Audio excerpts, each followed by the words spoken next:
Hindi lahat ng pulis pwede or allowed kumuha ng statement ng CICL. Sino yung mga yan? Yung nasa women's desk. Preferably female talaga dyan. To be conducted by a law enforcement officer o from the Women and Children Protection Desk, hindi ang regular police.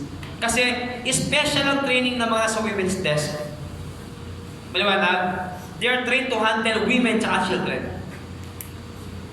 Now, ano ang procedure doon? Natanong sa board exam ng mga ito, lalo yung separate, yung huwag ibibigay yung pangalan, board exam question yung mga yan. Saan galing yan, sir? Procedure. Kaya hindi pwede magkabalin kasi batas. Maliwanag, RA 1944. Child statement during investigation conducted in the presence of counsel of choice or PAW, lawyer, parents, guardian, nearest relative, LSWDO. Pag inimbestigahan ng bata, tinanong siya, dapat present ang counsel niya. Kung walang counsel niya, PAW. Kung walang PAW, at least yung parents ng o relatives ng bata, dapat may kasama. In the absence of parents or guardian, or nearest relative, wala sa kamag-anak, walang LSWDO na available, eto, pwede kang kumuha sa NGO o faith-based group or member ng BCPC. BCPC means Barangay Council for the Protection of Children. Ito na. Procedure naman kung paano kunin ang statement ng bata. Please take note of them. Friendly and not intimidating manner. Hindi ka nag-i-interrogate. Non-intimidation. Friendly. Why friendly? To gain the trust ng bata. Kasi hindi siya mag-o-open sa'yo. Lalo yung pulis, di ba? Ang pulis talaga, normal yan. Dapat talaga dominant ka. Bakit? Para ma-intimidate yung criminal sa'yo. Standard yun. Sa bata, hindi pwedeng ganon. Friendly manner. Because he will not confine kung ano yung naranasan niya o yung situation niya, maliban tiwala na sa'yo. Use of simple and understandable language. Do not speak in English kung di na nakakaunawa. Huwag mo lalalim. Yung language ng bata gamitin mo. Allow the NSWDO or the person taking his or her place as above enumerated to actively assist in conducting the initial investigation.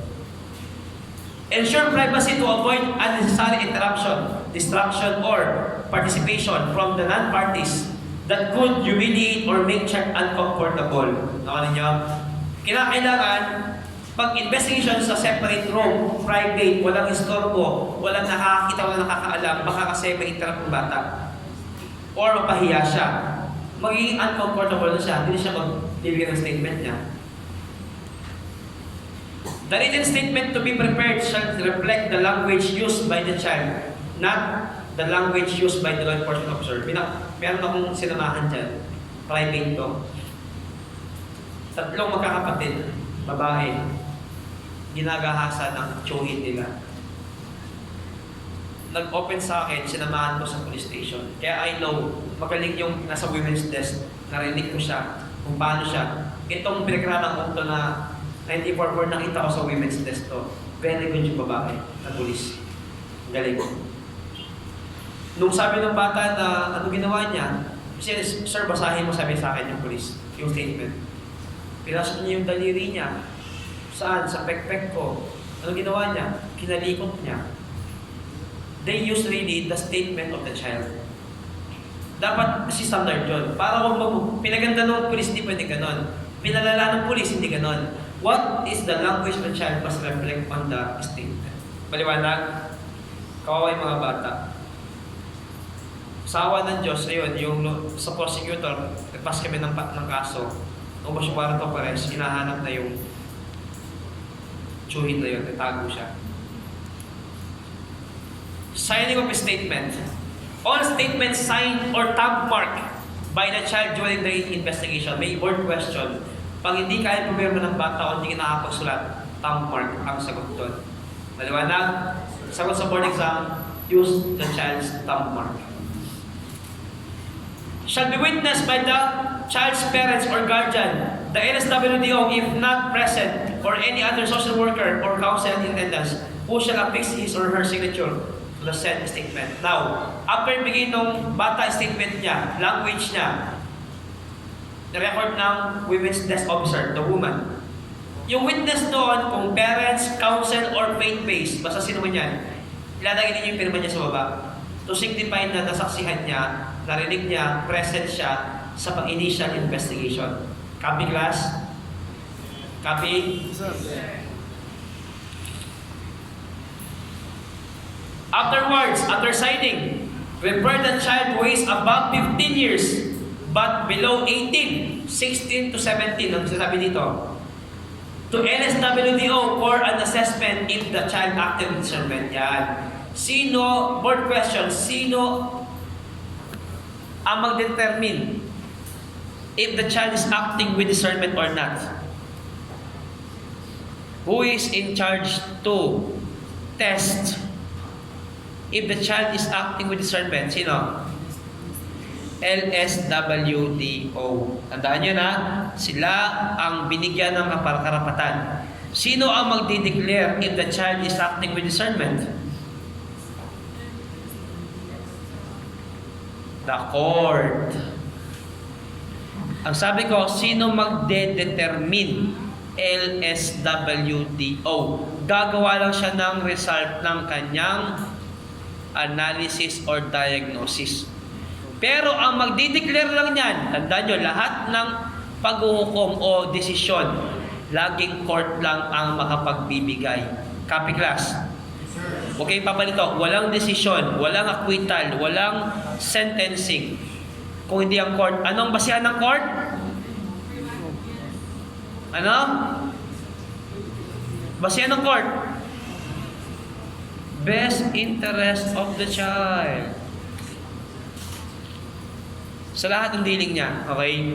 Ano ba ang makabubuti sa bata? Pero ang basis niya, para sa kanyang desisyon, kung acting or not with discernment, yung report ng DLSWDO. Can I, nabibigyan mo sa inyo yung diin dito, class? Okay. Transmit the following records na bata sa LSWDO. Police to ha, police ha.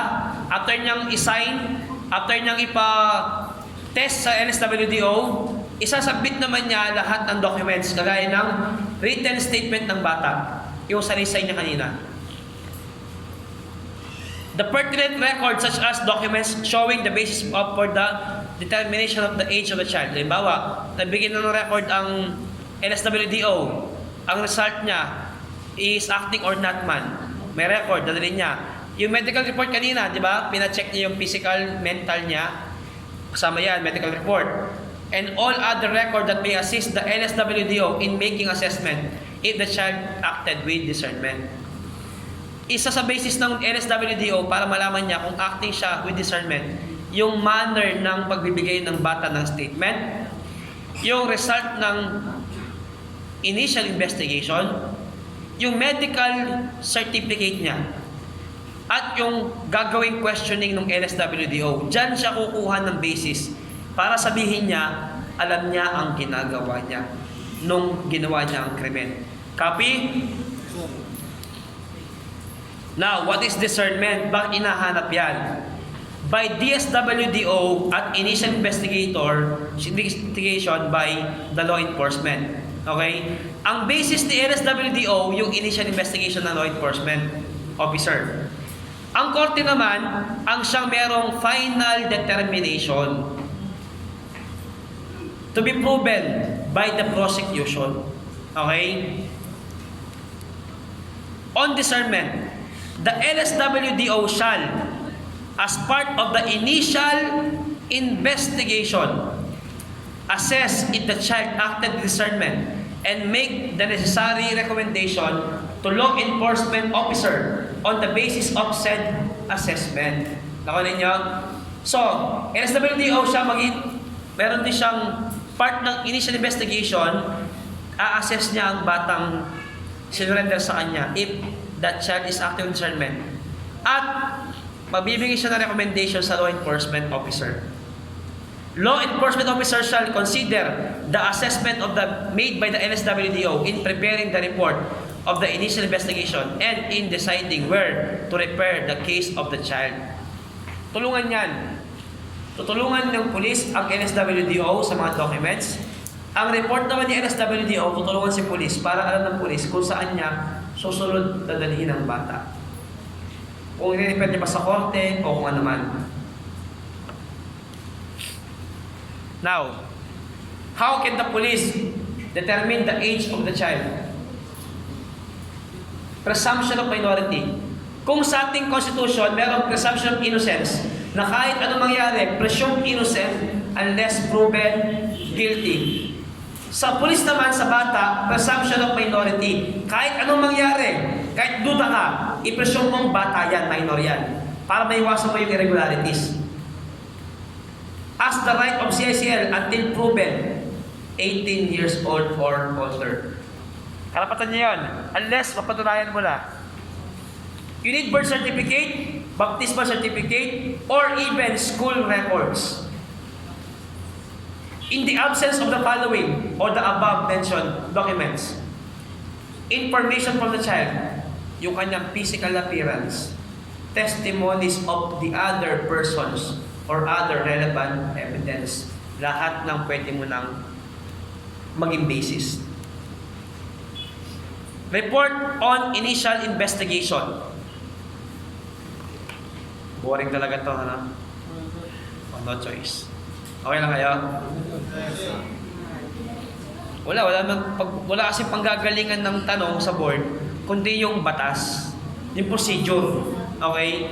Hindi pwedeng manghula. Tandaan nyo, pinanganak ang juvenile delinquency dahil sa mga batas. Saan galing yan? Page 603. Yan, lalo na 9344. I-record dapat ng police sa kanyang initial investigation. Alin? Kung siya ba'y gumamit ng handcuff, kasi bawal yan, di ba? Now, kailan pwede gumamit ng handcuff? Resistance or pag reasonable na yung force na gagamitin mo. Tandaan nyo reasonable force. Depende ang persang gagamitin mo sa sitwasyon o sa resistance ng tao. Instrument of restraint, anong ginamit mo?